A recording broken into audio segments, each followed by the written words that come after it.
Hey, what's going on out there? You know who it is. It's Zeus Cruz of Olympian Multimedia, providing you another segment of a world. And as you can see, we are in our virtual studio today. We got a special guest.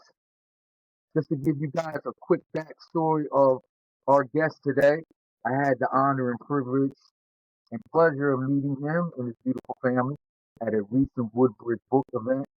Shout out to Jay Logan in the city of Woodbridge for inviting us and the hospitality. It turned out to be a great event. And instantly, as me and my guests were conversating, we had basically a connection there. A lot of similarities as far as the way we think and feel about certain things. I felt good within myself because for a while there, I felt like I was a weirdo, like I'm the only one thinking and feeling this way, especially when it comes to the whole like the whole being the crowd, having to do the whole promoting and marketing thing, but I got to deal with other people at the same time. And it's just nice to know somebody else feels my pain as well. So our guest is a very accomplished author, guys. He's a contributor to writing sites such as Lifeline and Men with Pens, and he also has a plethora of different books that you can get your hands on. We're just going to name a few just for now, such as Candyland, Willows, Hidden Intentions, Soccer Mom, and the book that we're going to be talking in depth today, which is Pleasure Party. So please, let me introduce to you guys Mr. Hugh O. Smith. Hugh, what is going on today? All good, brother. Please excuse me, got a little cold going on here, It's all good. but I I'm just good. I'm good. I appreciate you making the time and the effort to be a part of this. Um, just before we carry on with the conversation, I just want to let it be known to the audience out there that his name is Hugh O. Smith. Okay, let's get it right. It's Hugh to the O to the Smith. It's not Hugo. It's not any kind of iteration that goes along with that. I just want to put that out there. You know, it's not an overly technical concept here. It's very easy. Hugh O. Smith. I know Hugh, we talked about it before. You've been through this before. People kind of misinterpret it and mispronounce your name. I just wanted to kind of clarify that for our audience today. You're the man. Thank you for doing that. I think Starbucks messes up my name on purpose. If you follow me on Facebook, you see I post it all the time, the different names, the way they spell my name. They mangle my name. Excuse me. When I was younger, it used to bother me. I don't care anymore. I actually find it pretty funny. Well, to be honest here, they mess up more than just names over there. You know, they definitely mess up on some coffee orders as well. But you know, that's a time and place for that. We're going to discuss that on another day. The reasons why I prefer Dunkin' Donuts over Starbucks. Oh, I'm sorry for y'all out there. I didn't mean to say that out loud. Hope I didn't step on nobody's toes when it comes to that. But for you audience out there, again, it was an honor and privilege of having you on the show. We're just going to be picking his brain.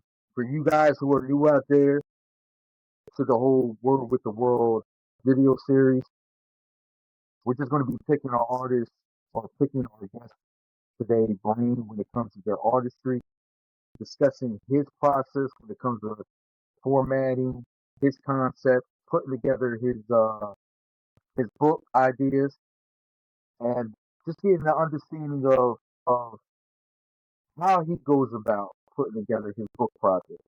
For those who are aspiring to becoming a author, especially a public author, I hope you're taking notes today. We're going to be breaking down some different things. Again, we're always going to advertise and promote you doing your own research so that you can find your own way. But it also learn from people who've been and has this experience and been in this platform. Uh, I hope you're able to take some notes. So, Hugh, I know you will agree with this as far as being a writer. It's pretty much like a quest, right? You know, you're trying to become an author, you're trying to find your own way, find your identity as a writer, create your own unique process as far as your writing style, how to develop the story, and transitioning it into a viable manuscript. So, With that being said, we can liken this to a journey, right? You're trying to become the author that you desire to be, but also at the same time with the hopes of your readers can fill your books, get an understanding of who you are as an author as well. So what has your journey been like to become the published author? Let's talk about the obstacles, the detours. What are some of your triumphs? So what did you have to do personally so that you can become a published? Oh man, there are a lot of those obstacles, triumphs, roadblocks. But it's weird you should say journey because it's one of my favorite books, The Artist's Journey by Stephen Pressfield, and I read a little of it almost every morning before I start, putting words on paper. But I'm Jamaican, so in Jamaica we have a very rich storytelling tradition. And I remember as a kid, we would see the movie. Me and my buddies would see a movie and just go retell each other the plot. Excuse me, like we all just didn't watch the same film. I came to the U.S. when I was a teenager, and I remember my first day in high school here. I didn't know anybody. I had a weird accent, according to the kids there. My music teacher asked us to do an assignment to write the words of Star Spangled Banner. I didn't know it, and I was very embarrassed, and I told him I didn't know it, and he asked to just write anything. So I wrote a story about a kid who had moved, didn't have any friends, didn't know the country, blah, blah, blah. And he read it after. It was a long story. He read the whole thing, and he said, you know what, this is great. This is really, really great. You should be a writer. And up until then, I hadn't thought about it, and through the years, I wrote, pen and paper. And then as computers got more affordable, like we all did, I got my 256 megabyte computer going on AOL, still writing. And then I remember living in New York, in the city, you would see back in the day, I don't know if they still have them, there was a yellow kiosk with Gotham Writers Workshop.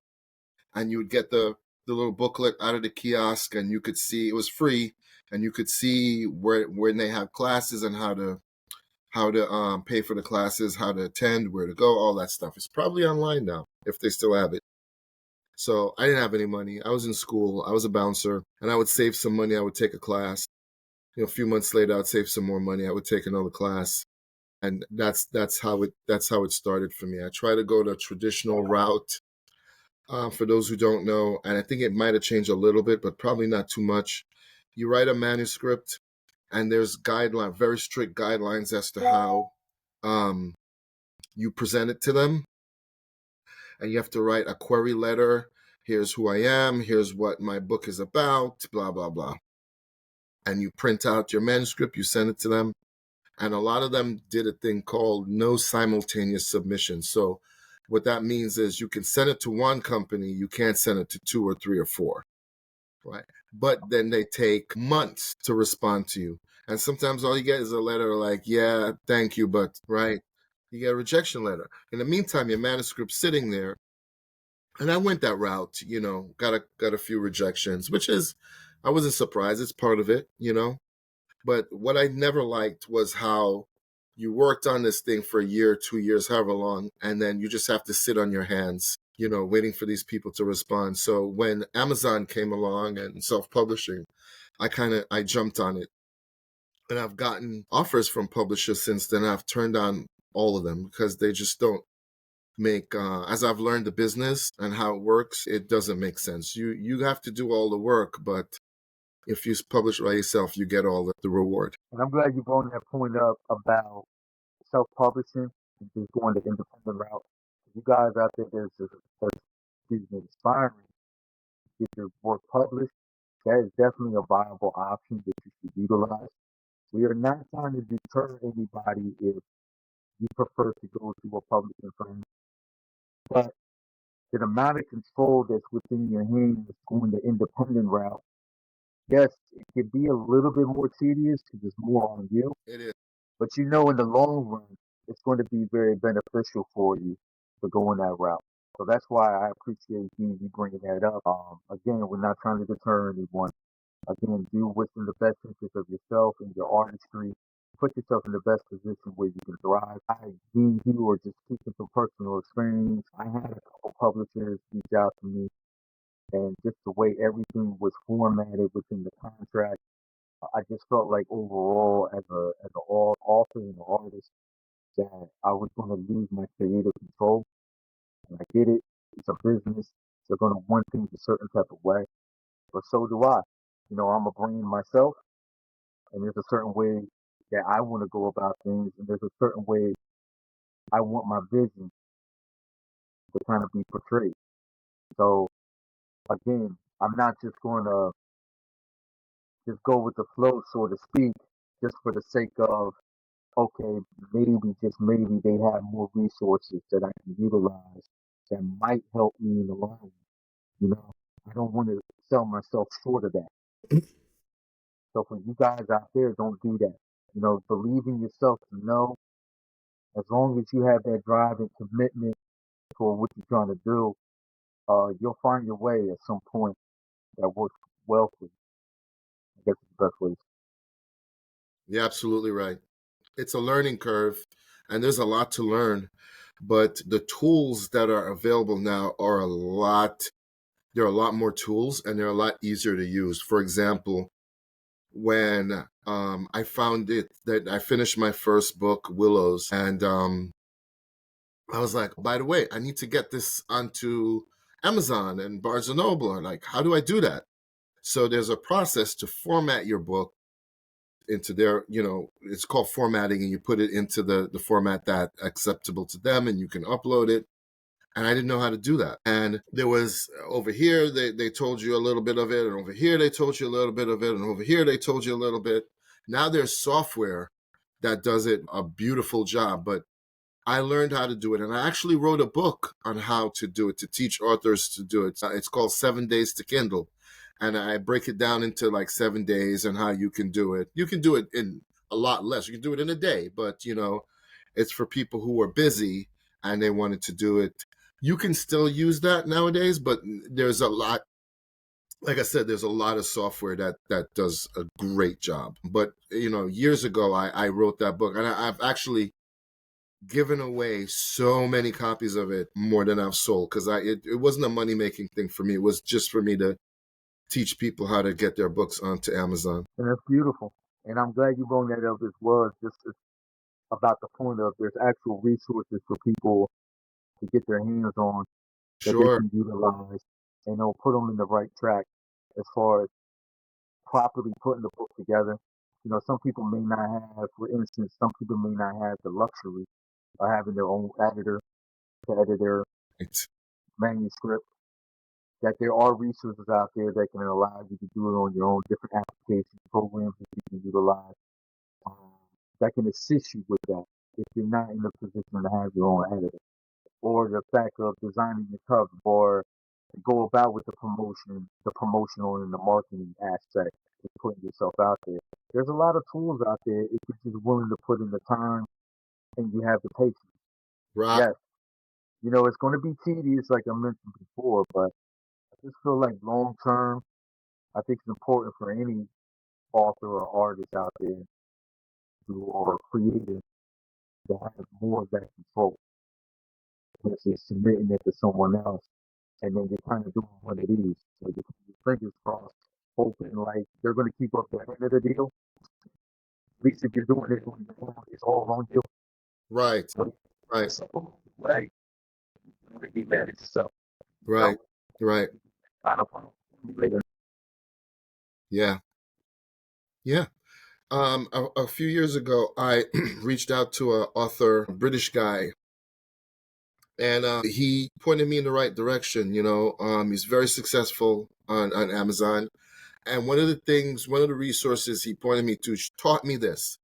So I know folks, and the people that were at the book event that you and I met at, they have books, a book here, a book there with publishers, right? But the publisher pays you, little bit of something. And then as you make sales, they pay you. So, if your book is $10, I don't know, maybe you make 2, 3, maybe. But what this gentleman taught me is that if you write a series, I won't go too deep into it, but if you write a series and you're on Amazon, there's a thing called KDP, and Amazon pays you every time somebody reads a page of your book. Authors with a lot of book gets paid for what's called page reads, you know, and then one series goes into another, one book goes into another. You know, that's how you get traction. That's how you get paid. That's how you get popular. So going for me, going with a publisher just doesn't really make sense.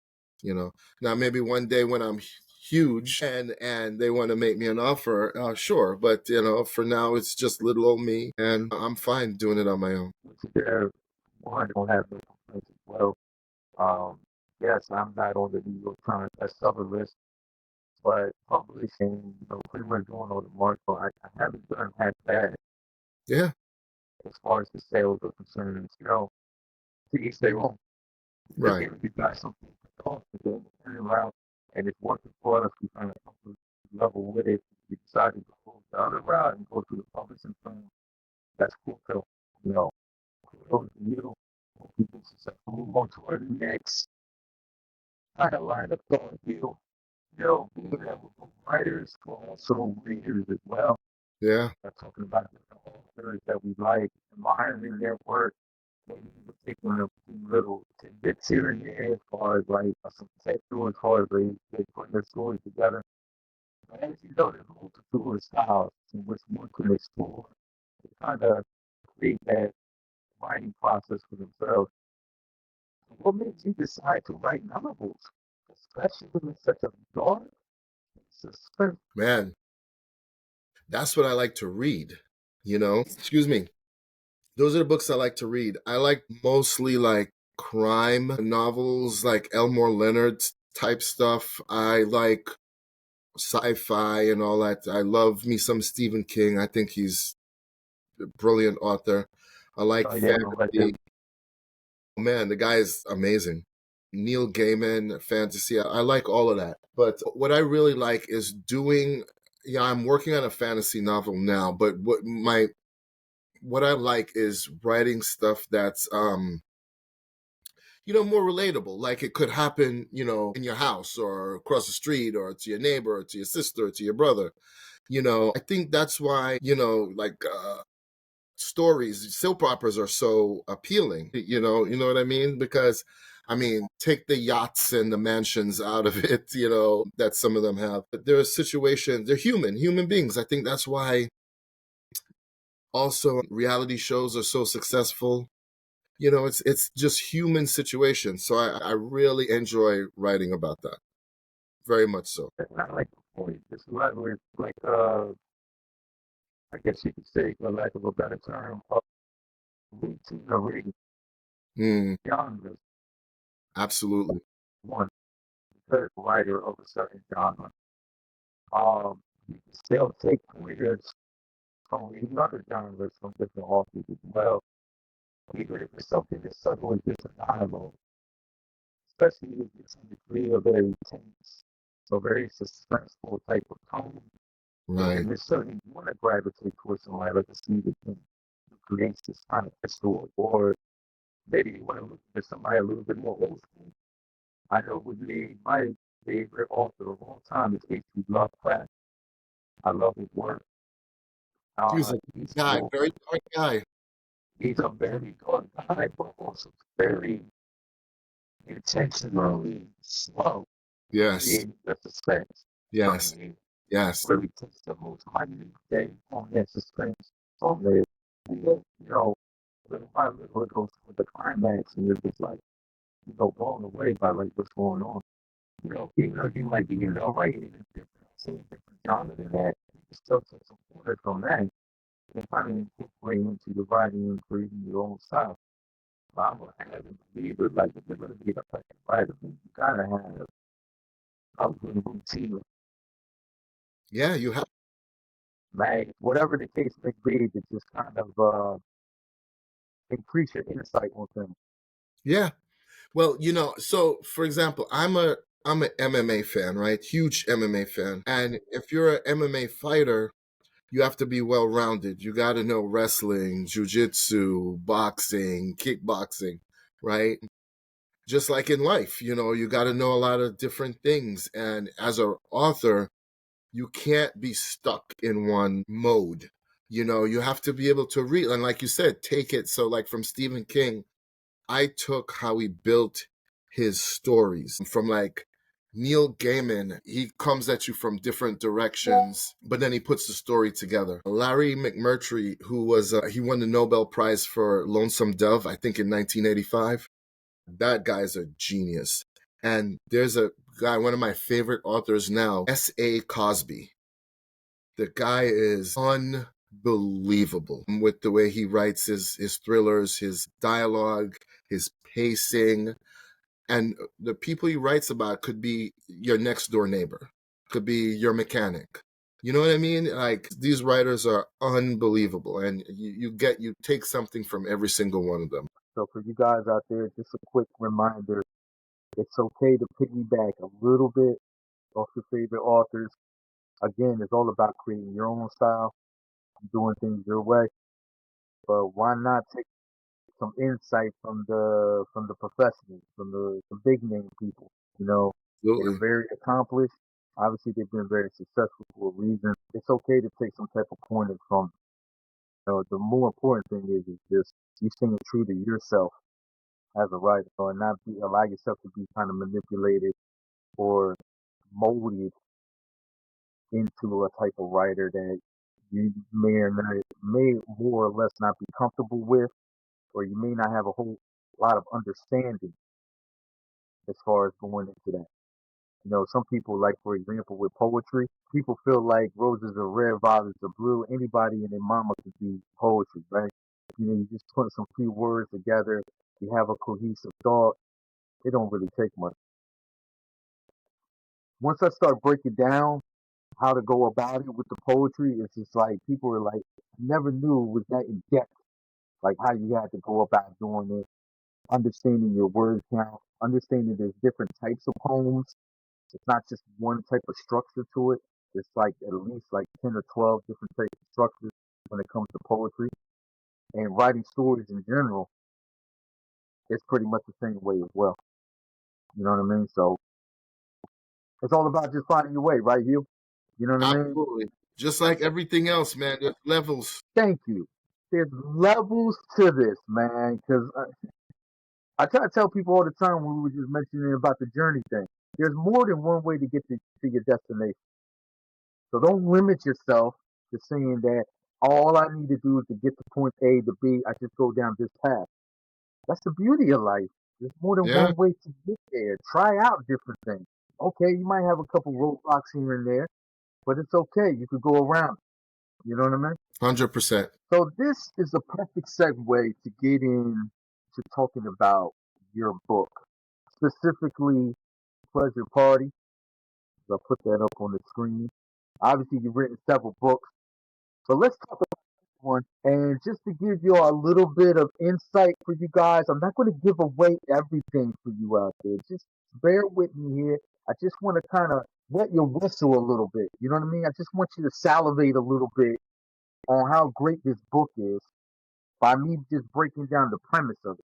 So it centers around a party hosted by Kristen, where she's invited several other guests, and instantly it morphs into an intense situation where one of the guests, Laura, brings it to the light that another guest, Veronica, had an affair with her husband, David, and ends up marrying him after divorcing Laura.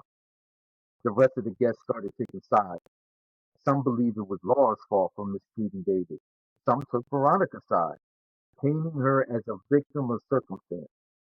Eventually, the party turned for the worse as Laura came back to the festivities after leaving earlier with a gun pointed at Veronica, holding the rest of the guests hostage. As the night proceeds, more secrets unfold. And that's all I'm going to give you guys.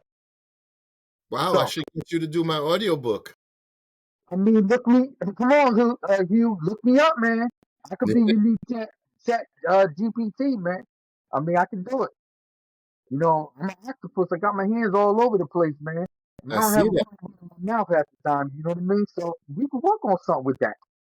But Hugh, please explain to the viewers how you came up with this incredible concept. Man, it was a long time ago.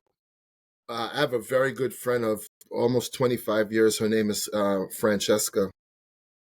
And Fran used to do parties for a company called Pure Romance. And they did the pleasure parties where women would, yeah, she used to I do that. know a couple people that's involved with that, so it's Are they still, ironic. you don't even know if You they're know. still around. They are. Are they really? Yeah. Yeah. So she used to do that. And when I'm talking, this was 10 years ago, we're having this conversation on the phone.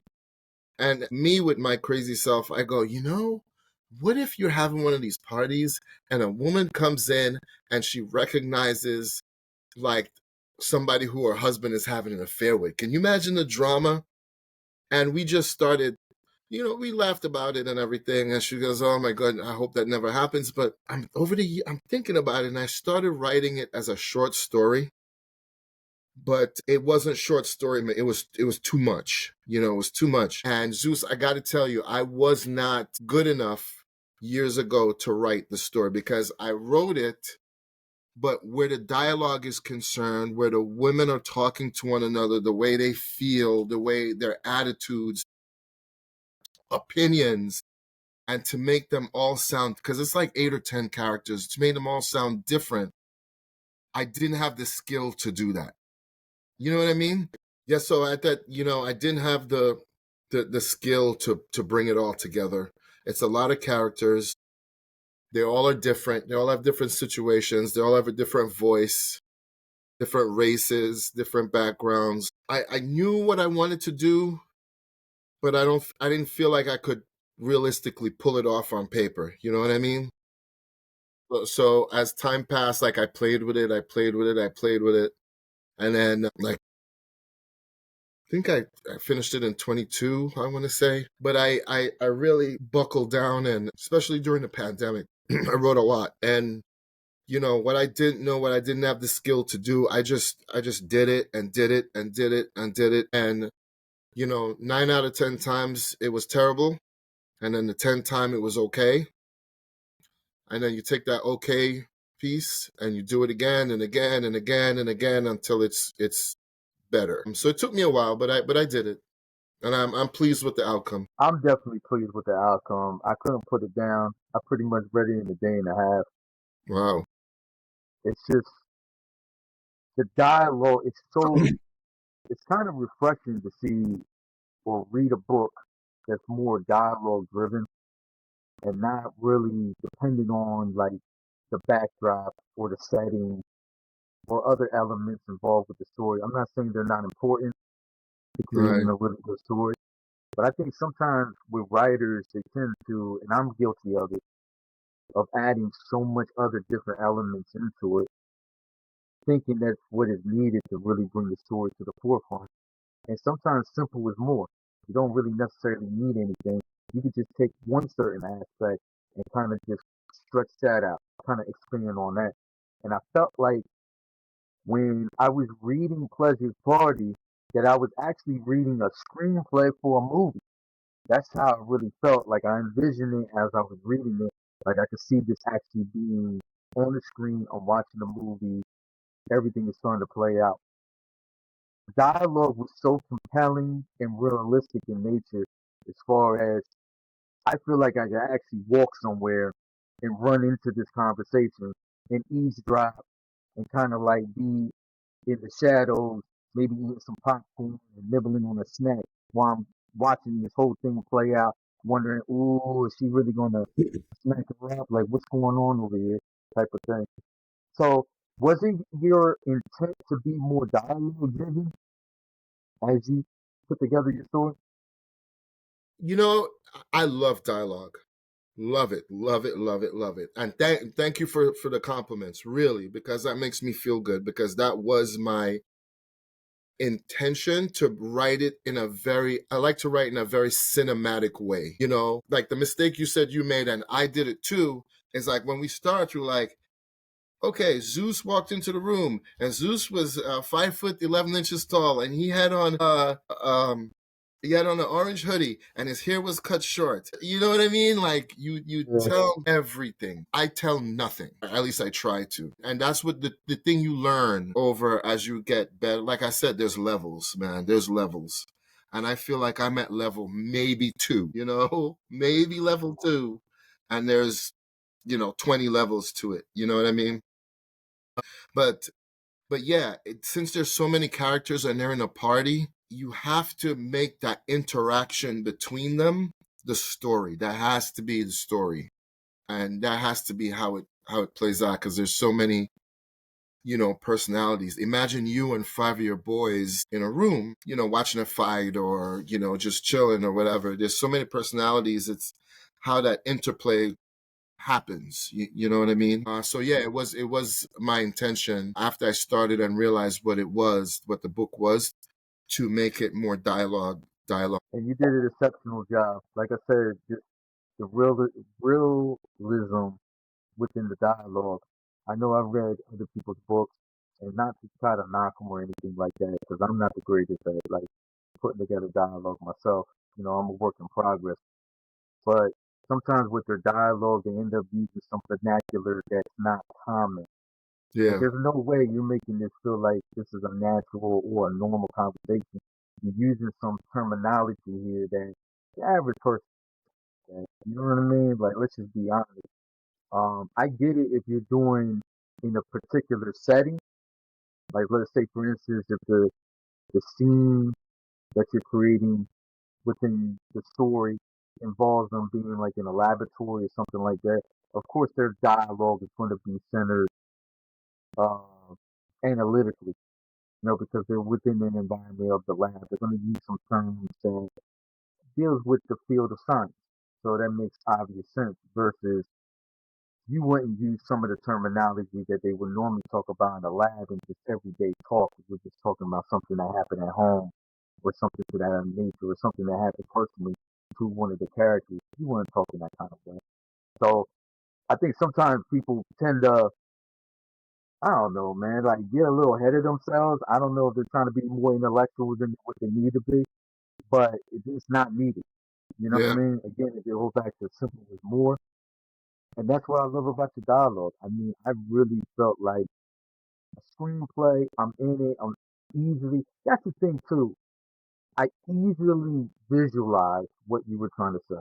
right. And you didn't make it so over the top where I couldn't really follow along or any reader can not follow along with what's going on here. And there's certain elements in there that I feel like all of us can relate to. You know what I mean? I hope it didn't turn out the way it did in the book. Yeah, if you was in any situation like that, I'll put it that way. You know what I Right. mean? But it's the realism and how realistic it was. I mean, kudos to you, you. I mean, you did Thank you, bro. outstanding. Thank you. That really means a lot. Really means a lot. You're a writer too, so I'm down here in the lab. I call my basement the dungeon, and it's hot in the summer and cold in the winter, and you wake up at 4:30 in the morning, and you come down, you sit down in front of the computer. I'm not telling you anything you don't know. Same here, man. It's like no days off. You No, know, no. as my good friend, my partner in crime, Jason says, all gas, no brakes. Well, that reminds me of something. I know you're a fan of the X-Files. We were talking about that, and the actor who played Mulder, he had a show called Californication where he played this writer, this best-selling author, and somebody was asking him, I forget, wow, it must be, I want to be an author too. It must be awesome being an author. And he goes, it sucks. It's like having homework all the time. And it really, really is. Like, I was telling somebody the other day, they were asking me, how do you get your ideas? And I'm like, bro, there's a movie playing in my head 24/7, right? There's stuff going on, and it's just, I've learned to not silence it, but ignore it until I need it. And when I need it, then I shut everything out and then it comes to the front. You know what I'm saying? But it's going right now. It's going right now. It's always going. It's always something, stories, add this, write this, do this detail, blah, blah, blah. So it's always there. So it's a little schizophrenic sometimes. Yeah. I mean, I explain that to everybody I know too. Like, at every moment in the day, it's like 100 voices are in my head, and Yeah. they're all trying to take control of my mental, my psyche. Like, hey, you should be doing this. No, you should be going in this direction. No, that's not how you want to do it. Go this direction. It's like just a constant internal battle that I deal with, and sometimes it kind of rubs people the wrong way. It's just like maybe I'm mad at the world, or I'm just upset, or I'm about to cheat somebody's head off. It's not that, man. Like, good. You know what I mean? Like, I'm happy. You know, I've been doing life like Mexican contending with so many thoughts in my head, so many Yeah. ideas, and there's just not enough time in the day to get to all these ideas. You know what I mean? And I want to try this out. I want to do this. I'm the same as you. I'm working on my next book, and I'm going into a field where I don't know too much about. You know what I mean? Like, I'm more with like just doing poetry, Hmm. but now I'm transitioning more into short stories, collections of short stories, and Okay. then I'm going to push myself further to actually do my first novel. So I'm just kind of, taking the baby steps as it were. But you got to push yourself. You can't be afraid of the unknown. You Right. know, Right. you're not going to know if something works out if you don't bother to do it or give it a good try. Yeah, 100%. Like I look at my first book, Willows. I swear, man, every time I go on Amazon and I see my author page, I want to unpublish it, you know. But I tell myself no because I wrote it in like 5 months, and there was a lot going on in my life then, and I was just coming down. I wrote it, and I'm telling you, it's not my best work, but I'm still proud of it. You know what I mean? Like I was just taking my first steps, and I'm very because I did it. I did it. I wrote a book. 99.9% of people, who say they want to write a book never do. You and I, we wrote books, and it's an accomplishment, and I'm proud of it. So I leave it up there. But I know some people must read like Pleasure Party and read that. I'm like, is this a different guy? But it is what it is. Yeah, and I'm glad you brought that up too for you guys out there.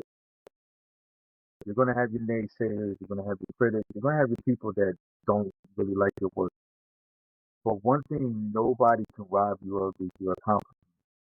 The fact of the matter is, you can proudly say, with your chest pumped out, you are a published author.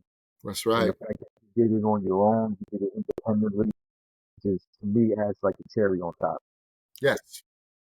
And can So, I also say this, Zeus? I used to get people think that their biggest supporters are going to be their family. And for some people it is, your dad or your mom might buy a couple of copies or whatever, but you're thinking like, oh, my best friend and my cousins and my brothers and my sisters. No, for me, and I love them, they love me, these people love me, nothing against them, but their biggest supporters are going to be strangers. thank you. So they're going to be strange people you never met, you might never meet. They're going to be your biggest fans, biggest supporters. I have a newsletter called Only Hugh, HUGH dash man, Only Hugh man. And I put out, a couple of months ago, I said I need beta readers for the new book coming out. And I got so many responses. People I don't know. There's a lady I know from Facebook who from day one has supported me. This lady doesn't know me. So these strangers are going to be your biggest fans. So it is discouraging when your brothers, your sisters, your aunts, uncles, they don't go, hey, what's up with your book, and they don't big you up like that. Don't be discouraged, man. Don't. Yeah, I'm in the same boat as too. I mean, right here in South Jersey, I've did a lot of different events, been a part of different venues, just doing all they could to like promote different authors and whatnot. The ironic thing is that most of my sales, I would say it's like 80/20. I would say 80% of my sales have come online, and I've had great dialogue again with people I don't know Right. personally, Right. and I created like a forum on Reddit and through MailChimp where it allows, people to like, hit me up, let me know what they think about the book. We can just create like that kind of dialogue and just talk all things books and literature and whatnot. And it's just amazing, heartwarming. People read some of my work and was just like, I felt like you wrote this for me. Like that's how much in tune I was with what you were saying. Like it really touched a place with me, and it allowed me to at least come to the understanding that at least there's one other person in the world that understands what I'm going through. So that means the world, even if it's just one person that Right. told you, like, uh, they really resonated with your book and they really loved your work. I mean, that just means the world to me personally. You know Makes what it I worth mean? it. Makes it all It worth makes it. it worth it. I mean, Yeah. of course, you want everybody to like your work, of course. Who doesn't? You know what I mean? But I'm also not foolish enough or naive to believe that everybody's going to like my work. You know what I Sure. mean? Some people are just not going to feel it, and it's fine. Everybody's entitled to their opinion, but don't be disheartened because, especially when it comes to family, you know, you know what I mean? Of course, you want your family to be your biggest supporters. I mean, shoot, I have people come up to me and just tell me straight up, "What do you want from me? I already bought your book, Right. got my Right. money. I mean, what do you want?" I said, "You know what's more important than your money is you to actually read it. Can you read at Yes. least one page and let me know what you think of that one page other than it's alright. I need a Right. little bit more than it's alright. Let me know what you think of it. What's the pros? What's the cons? What do you think I should be writing? How do you think it would be better? You know what I mean? What would you do if you were the writer? Like, how would you go about it? You know, for people to be like, oh, well, you got my money, man. What more do you want? That's disheartening. Because, Yeah. yes, I'm glad you bought the book, but now it's collecting dust in the corner. You probably don't even know where the book is. You know what I mean? Right. I'd rather you read it and at least give me some type of, I don't know, criticism or critique or whatever. You know what I Feedback mean? or something. Feedback. Yeah. The few dollars they spend. I mean, I'm grateful. Don't get me wrong. But what's more valuable to me at this point is, like you said, some feedback. What do you think of it? And if you don't like it, I tell people, you don't like it, you don't like it. But if you don't like it, and this is my friends and family, if you don't like it, don't just tell me it sucks or I don't like it. Tell me why. Tell me why. Give me something that'll make me go, okay, because I have a thick skin. It doesn't offend me. You don't like it, you don't like it. Everything isn't for everybody. But give me construct. Hey, Hugh, I didn't like the way this character spoke. It didn't resonate with me, or this situation didn't ring true. Something to let me know that at least, all right, you care and you care enough to give me constructive criticism. Great point. I'm with you on that.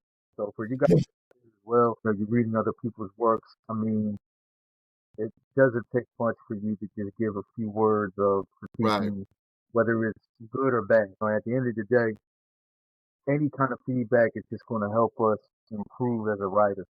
Because you right, might actually have a valid point that we can actually utilize in our writing process.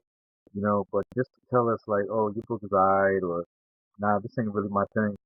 Okay, well then it's not going to kill you to give us a little bit of the specifics, right, you know what I mean, on what you do right, like and what you don't like. So, I know there's some elements in your book, me personally, that I found intriguing.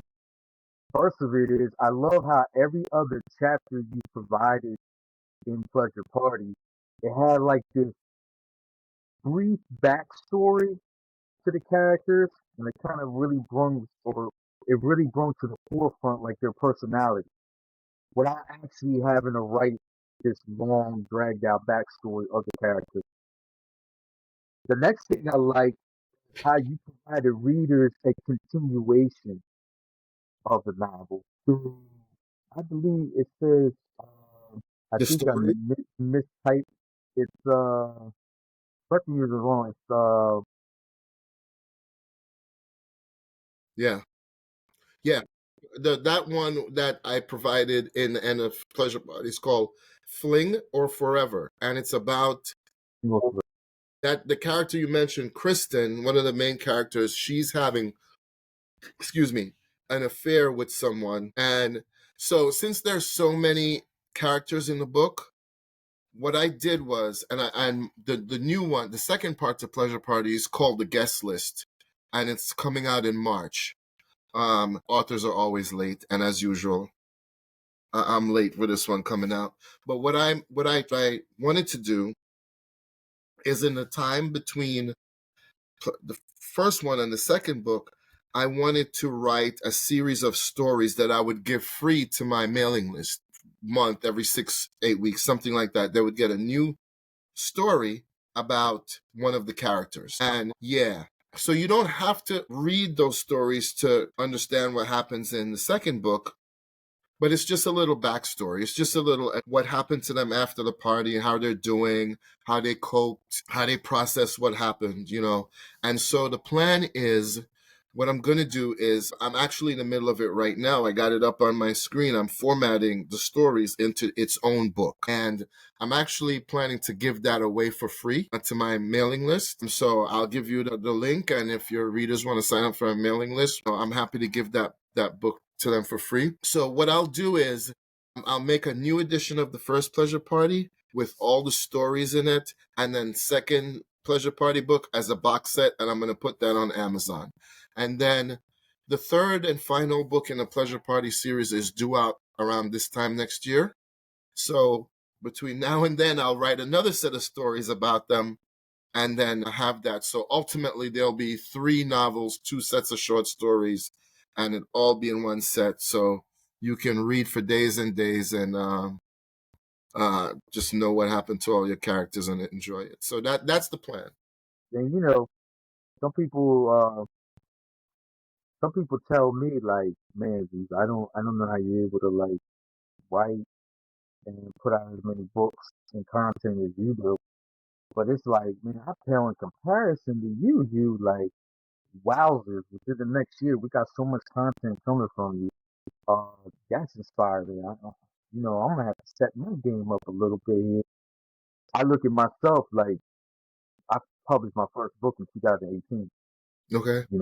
and since then I published 10 books, and I'm Wow. working on 11. So for some people, they'll look at it like, you know, wow, like you really put in a lot of work in a relatively short amount of time or whatever. But no, I start talking to other people like yourself, and I'm just like, if you knew some of the people I knew, yeah, I'm a small fish in a big pond here, man. Like I'm just trying to catch up with them. Another thing too that I like about your book or with Pleasure Party was the fact that you know, elaborating further on what you just said, you provided the first 4 chapters of another book you wrote. And Right. I just feel like maybe that's something I'm going to piggyback off of you. It's like you're providing all these like little tidbits for the readers. You know what I mean? Just to get the juices flowing, so to speak, until like the big project. Right.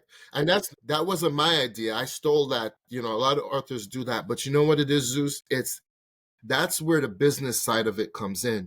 You know what I'm saying? So with the stories I'm writing in between the novels, that's to keep my audience occupied or remembering me, because I hate it when I really like a book and you have to wait 2 years or 3 years for the next one to come out. And you kind of forget it. You kind of like, all right, nowadays our attention spans are very short. So I really want to keep my audience occupied. I want them to keep this book keep it in the front of their minds. So every month they'll get a story or they'll get something from me. And then when they read the book, they get a good chunk of an excerpt from another book. So they're like, all right, the new Pleasure Party is not yet. Let me go check this one out. So the British author I mentioned before, he kind of taught me that. It's all about those reads and getting them to read and read and read and read and read. So that's part of the business side of it. Well, it looks like another person going to piggyback off of that. I think that's a great idea. It's something I never thought of before. I'm the type of guy like putting out projects, it's like I got to put out the whole thing. Hmm. But it's like it's okay to put things in like little segments or little chunks, little tidbits as I call it, just to get people yearning for more. You want to create this anticipation basically Absolutely. when Right. you finally do drop something. You know what I mean? So I'm I really appreciate you bringing that up. I hope you guys out there pick up on that as you're going about with your artistry. And let's talk about your other books just briefly. I mentioned earlier that you've written several other books. Could you explain, I don't Sure. know, a couple of your other books? I know you touched base with a couple thus far besides Pleasure Party. What are Right. some other books that you've written that you feel like people should be giving some attention to? Sure. So besides Pleasure Party, I think my best one is Candyland. And all of my books, except for one, Hidden Intentions, which is a romance, are thrillers, and they're all set in this fictional town of Willows, New Jersey, right? Um, so I'm as you and I have talked about. I'm from the Bronx, and I moved to New Jersey in 2005. And when I moved here, I was like, this place is so boring. It's all grass and trees and typical New Yorker impression of New Jersey. You ain't that far. I lived in this town called Scotch Plains. It's a nice little town.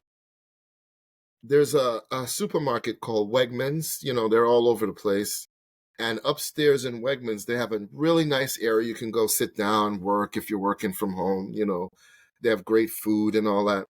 And I used to do that. And I met this couple who would see each other up there all the time. And eventually we got to talking, we got talking. And after a few months, they tell me, oh, we have these parties every month. You should come.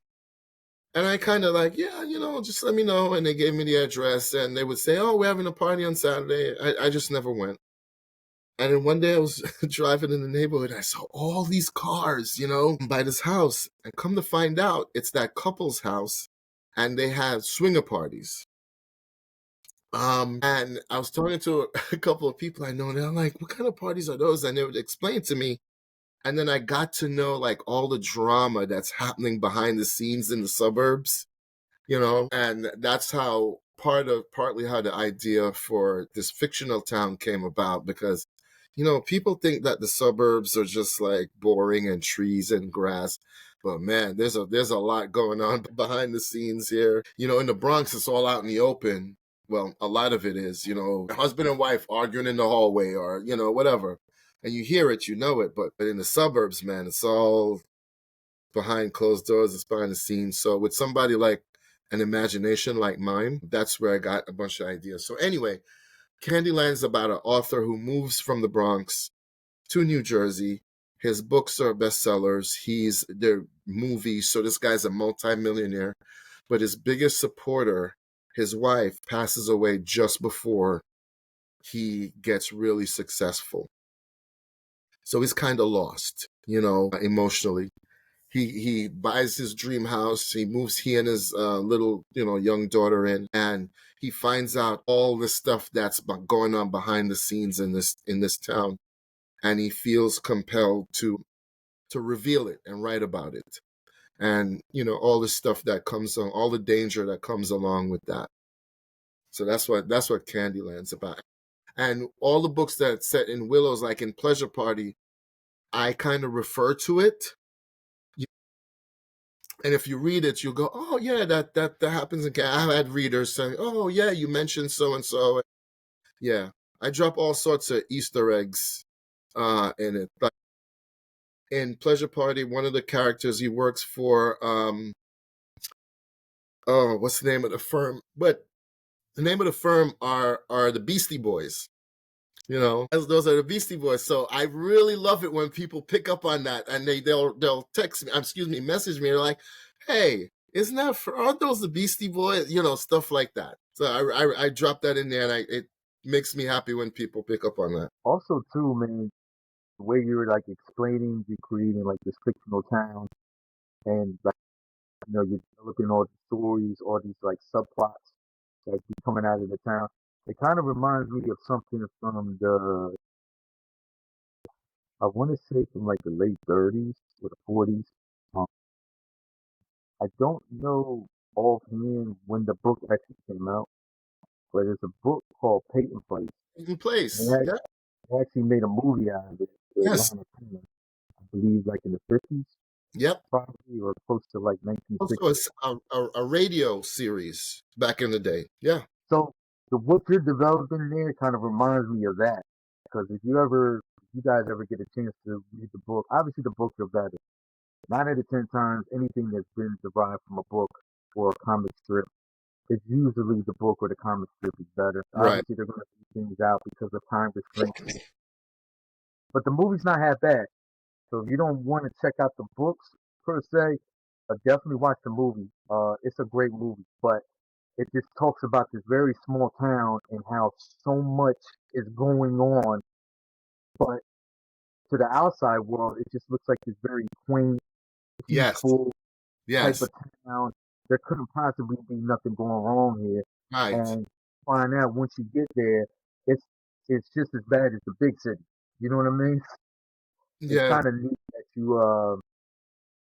you're kind of developing that as well.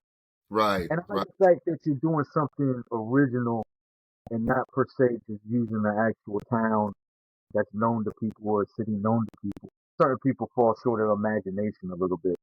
They tend to be relying on actual using actual places as their backstory instead of just, using a little bit more imagination. So Hugh, we're at the tail end of this awesome interview, and I kind of just want you to speak toward the viewers and offer some advice, you know, some uh, some jewels, as it were, as certain people would describe it. What advice would you give for inspiring writers who are still searching for their identity through their art form?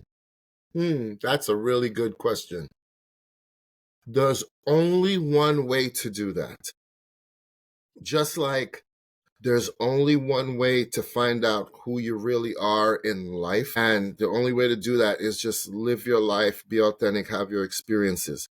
Well, as an artist or an author, you have to people start and they do like fan fiction, they kind of emulate an author, and nothing wrong with that to get the practice. But after a while, you have to write your own stuff. And I'm going to paraphrase Ernest Hemingway because he said the first draft of everything is shit, of anything is shit. Well, when you write, when you first start, all your stuff is going to be garbage. It is. It's going to be garbage. But that's like, Michael Jordan didn't start out as Michael Jordan. Kobe Bryant didn't start out as Kobe Bryant. I mean, John Jones, if those of us who follow MMA didn't start out as John Jones. So you got to start somewhere. And I promise you, just do it every day and it gets better and better and better. But like you said, Zeus, you got to read different influences, and you get different pieces of, you see how this, like you said, this person did dialogue and this person did pacing and this person did the backstory, and so just do it. That's my very unoriginal advice. Just do it, do it, do it. Keep on doing it, keep on doing it. Don't be discouraged if it's not. What's in your head doesn't come out on the page. Just keep on doing it. Keep on doing it. Because unless you're a super, super, super genius, it's not. You have to practice. And the other thing I would say is it's not very sexy. It's not very artistic, but learn the business. Learn the business. That's what I would say. You would be surprised that a lot of your favorite authors are not with publishing houses. They're independently published. Just go on Amazon and look. You can find out. Learn the business, and you'll be leaps and bounds ahead of a lot of people. Good point. So to kind of wrap up into a nice bow, what Hugh just said for the audience out there is your craft, whatever it is, in this particular case, we're talking about writing, we're talking about literature, putting the books together. But this can be applied to anything you're trying to do in life. is that your craft comes over time. Right. It's not meant for the moment that you're going to develop it and you're just going to knock this home run and everything is just going to be great. It's going to take time. It's going to take a lot of effort, patience on your part to work at your craft if you have a real passion for it. Right. Some people tend to, I think you mentioned it earlier about there's so many people walking the streets right now talking about, I have a book idea, but they'll never get it done. Right. They'll never write not even a page for their book idea.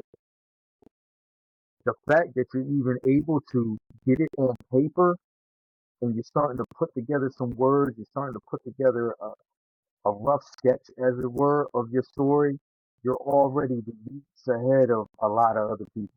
You know That's a what I win. mean? So take the small blessings as accomplishments as well, because there's so many people bumping their gums, as it were, saying they're going to do this and do that, and then they'll ever end up doing it, and That's they right. blame everything else but themselves on why they never got it accomplished. So just look at it from that way, guys. If you're able to at least just start putting something, jotting down some notes, or putting a rough sketch on paper, you're already leaps and bounds ahead of a lot of people. And just keep trying. Like you said, just don't stop. Keep going. Even if it's not cohesive, even if it's not written in the right manner or in the right way, it's fine. That's why it's a sketch. You know what I mean? I know that the last couple books that I put out, I wrote at least like 6 or 7 versions of it Yeah. before I had the finished product. You know what Yes. I mean? Yeah. So And it's like that. learn your craft. Somebody gave this to me a long time ago about writing and proper use of language. I mean, this has been through hell and back, this book, but it's on my desk. And Stephen King has a great book. It's somewhere in my library called On Writing. Is it On Writing? Yeah, I believe so. A lot of these masters they tell you how to do it. Ernest Hemingway. I know a lot of people don't like Ernest Hemingway, but they didn't like his lifestyle or whatever. He was apparently very sexist. And all that might be true, but the guy was a freaking genius. He was a genius, and you can learn from him.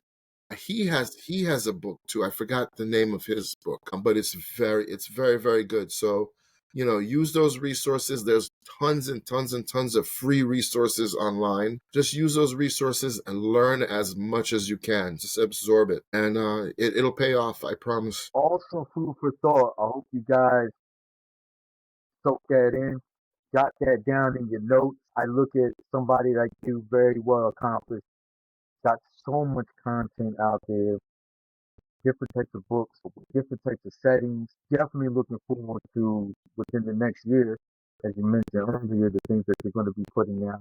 Just real quickly for the audience out there, can you relay some contact information? Do you have a website? Where can they get a hold of your book? Sure. All my ads are Hugh O Smith.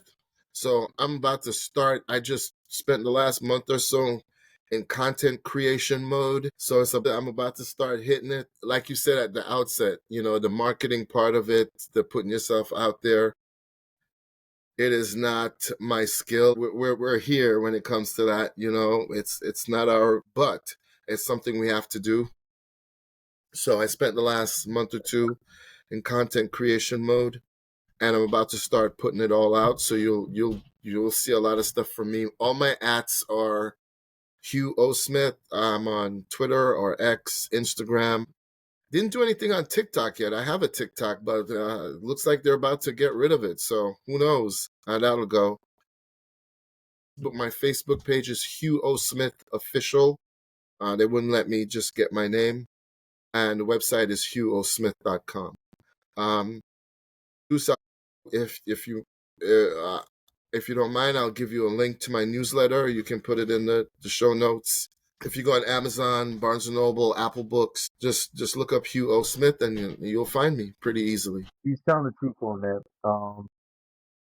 I just ordered 2 more of your books, so they should be here in the next few days. You don't even have to put your whole name in the search engine, and it just pops up. So, guys, he ain't hard to find, and he's definitely highly recommended. check out his books. Hugh, I just appreciate you being on the show, taking some time out. I know you're a busy man. It's my pleasure, bro. Oh, and my email is hugh@hughosmith.com. So, feel free to reach out. Definitely. And I also want to say too, much blessings to you and your family. I hope everything goes well with the different projects that you're going out this year. Don't forget to give me a reminder when these things come out, because I want to get on it. I want to get the reading. I need some new material to read anyway. I'm pretty much caught up in all my other books that I've been reading, so I need some new material. So hook me up, you, and we're Okay. definitely gonna look for you to be on the show again I would love to. I would love to. and Please. talk about the new stuff that you got going on. So again, much blessings to you, man. Thank you. Can I say one more thing, Zeus? Let me look this up. So, my partner Lena and I, we're the parents of a special needs child, our little guy Zachary. And Lena made a group on Facebook, which is awesome. It's I always get the name mixed up, but I'll give you a link. Central Jersey Parents of Special Needs Kids, and it's grown to almost 2,000 people in like a year or so. We have all sorts of organizations in there. So, and we share resources as parents of special needs kids.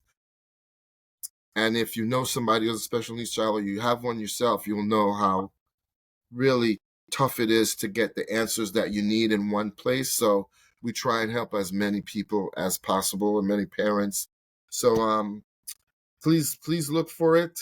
Look out for it. I'm trying to find the exact name. I always forget it. I should have looked it up before this, but I'll give you a link. And yeah, if Definitely you're in that situation, please join. We'll be happy to have you. awesome. We're definitely gonna be everything that's being mentioned here, guys. Just make sure you check it out in the description below. I'm gonna have all this information set up there. So please do your due diligence. Reach out, support local authors. We're both representatives of this fine state of New Jersey. And so show some love, show some support. You won't be disappointed with the author Hugh O. Smith. Get it right. Remember, it's Hugh to the O to the Smith, not no other iterations. Get it right. But check his work out. You're not going to be disappointed. Hugh, you definitely gained a fan over here. Thank you. And definitely much blessing to you and your family. Again, Appreciate for it. you guys out there, I appreciate you tuning in. You know who it is. So I gotta say it again. I'm gonna go ahead and say it again. It's Zeus Cruz of Olympian Multimedia. And the only thing left to say is I guess check you later. Appreciate you tuning in. Thank you, brother.